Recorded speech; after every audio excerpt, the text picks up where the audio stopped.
Assalamualaikum warahmatullahi wabarakatuh. Gimana kabarnya anak-anak ibu kelas 4? Semoga anak-anak masih dalam keadaan sehat walafiat ya. Hari ini bertemu kembali dengan Bu Vivi pada pembelajaran matematika.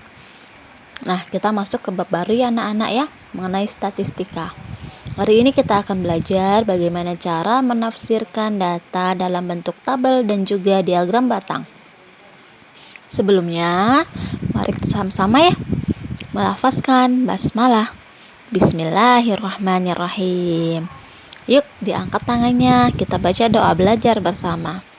Bismillahirrahmanirrahim. Raditu billahi rabba wa bil islami dina wa bi Muhammadin nabiyya wa rasula. Rabbi zidni ilma warzuqni fahma wa amalan mutaqabbalan. Amin ya rabbal alamin. Ayo anak-anak, silahkan disiapkan LKS dan alat tulisnya. Selamat menyaksikan video pembelajaran dari ibu. Mengumpulkan data. Data adalah catatan informasi yang diperoleh berdasarkan fakta. Ada beberapa hal ya yang dapat kita lakukan untuk mengumpulkan data. Yang pertama, wawancara secara langsung. Yang kedua, pengisian angket atau kuesioner. Yang ketiga, mengambil data dari sumber yang sudah ada, misalnya data sensus penduduk dan juga data absensi. Data yang diperoleh tersebut kemudian akan diolah dan disajikan dalam bentuk tabel atau diagram.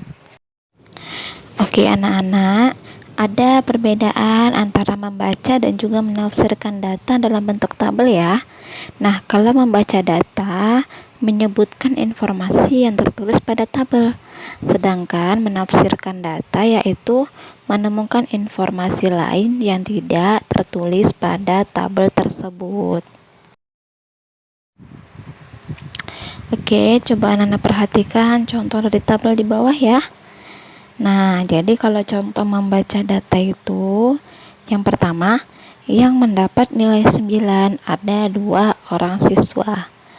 Yang mendapat nilai 7 ada 5 orang siswa.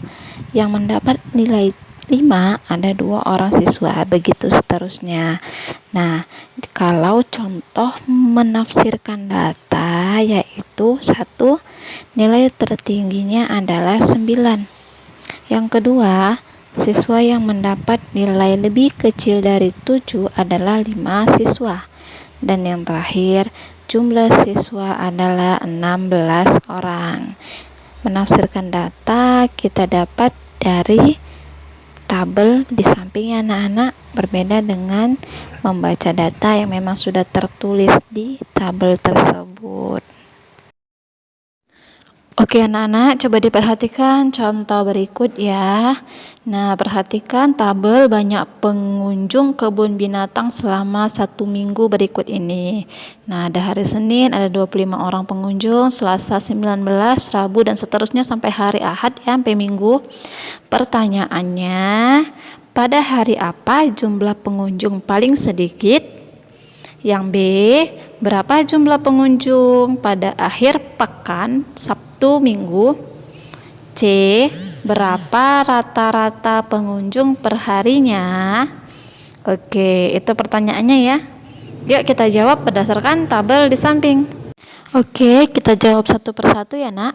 Yang pertama, pengunjung paling sedikit di hari apa? Nah, coba anak-anak perhatikan tabelnya. Pengunjung paling sedikit berada di hari Selasa, yaitu 19 orang. Yang kedua, jumlah pengunjung Sabtu dan Minggu. Berarti pengunjung hari Sabtu 40 orang ditambah yang hari Minggu 50 orang. Jadinya adalah 90 orang pengunjung. Yang C, rata-rata pengunjung per hari. Kita jumlahkan semua banyak pengunjung dari Senin sampai dengan Minggu, lalu kita bagi hari, ada 7 ya anak-anak. Nah, dari Senin sampai Minggu ada 7. 25 tambah 19 tambah 35 tambah 30 tambah 25 tambah 40 tambah 50 sama dengan 224. Dibagi dengan banyak hari yaitu 7 sama dengan 32. Jadi rata-rata pengunjung per harinya adalah 32 orang pengunjung. Sebagai latihan di rumah, coba diperhatikan latihan soal berikut ya.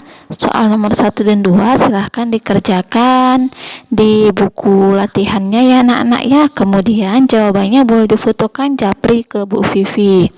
Ibu tunggu ya anak-anak jawaban dari anak-anak.